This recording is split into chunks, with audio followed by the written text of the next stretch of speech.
pessoa, ela comete um erro dizendo: olha, quem quiser que vá na igreja. Não, porque quando Jesus ele apareceu, ele disse: ide, pregai o evangelho a toda criatura. Ei, não podemos deixar o sentimento de Jonas entrar no nosso coração, porque nada do que nós passamos é em vão para o Senhor.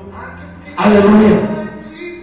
Deus nos deu exemplo, Deus nos deu autoridade, não tem desculpa.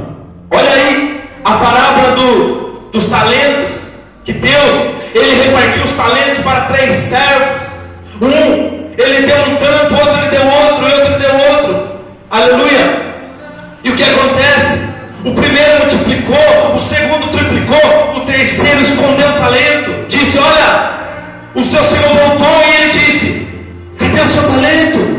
Eu te mandei multiplicar, eu te mandei multiplicar, triplicar, quadruplicar, eu te mandei fazer. Ele disse: mas Senhor, eu sei que o Senhor é um homem rigoroso, eu sei que o Senhor é um homem, rigoroso. Eu fiquei com medo, eu escondi. E o que Deus disse para este homem? Disse: servo mau. Ele perdeu a salvação dele, sabe por quê, meus irmãos? Porque o dom de ganhar alma está dentro de mim e de você. Aleluia. Tem almas a serem impactadas através, da sua voz, através da sua boca, através da sua disponibilidade de fazer a obra de Deus. Aqui, ali no texto em Pedro, se continuarmos um pouco à frente, diz: olha, em meio à aflição, apacentar o rebanho de Deus. É bem verdade que muitas vezes estamos cuidando das almas, mas nós muitas vezes estamos ali perplexos, estamos passando por lutas que somente Deus sabe como é pesado. Porque, meus irmãos, o homem pode não te entender, o pastor pode não te entender, a irmã de ciclo de oração pode não te entender, mas há um Deus que te entende. Por quê? Porque nem sua mãe sabia que você estava ali e ele já estava te formando.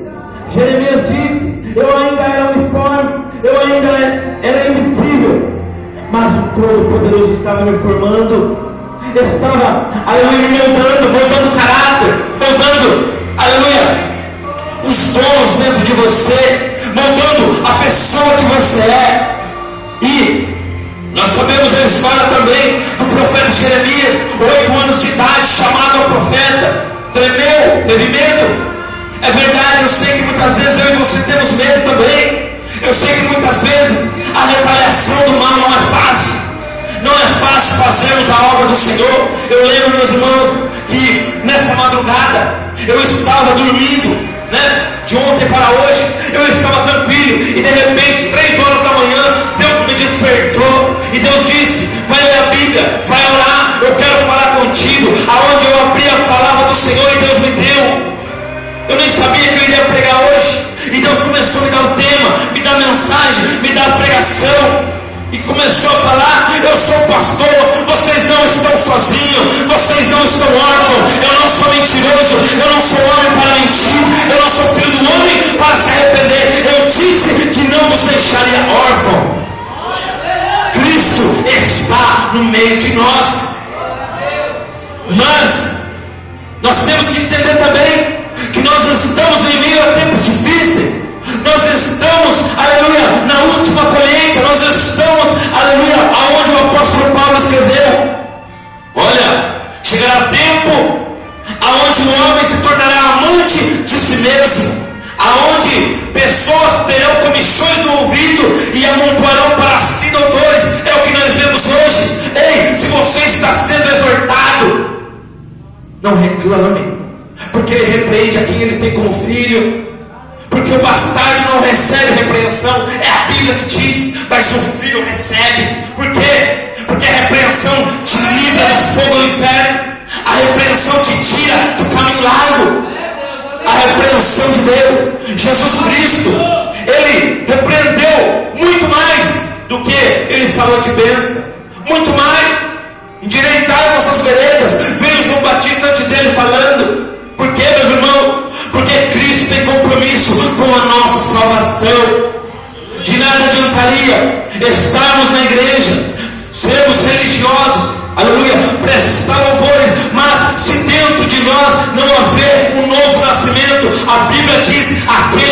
nascido de Deus vence o mundo.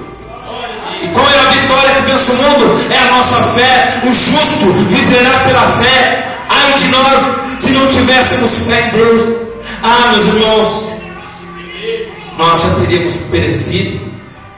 Quando Davi pega ali, né, a sua harpa, e o Espírito Santo toma Davi, e ele começa a dizer: certamente teria perecido se não cresse que veria as bênçãos do Senhor na terra dos viventes. O que Davi estava dizendo? Que se ele não cresce nas coisas boas, se ele não acreditasse que Jesus estava com ele, ele teria sido derrotado. Você acha que qual foi a força que impulsionou Davi a ir diante de Golias? Qual foi a força? Ele disse: você vem contra mim com espada, você vem contra mim com lança, mas eu vou contra ti em nome do Senhor dos Exércitos. Não estamos sozinhos, meus irmãos. Aleluia.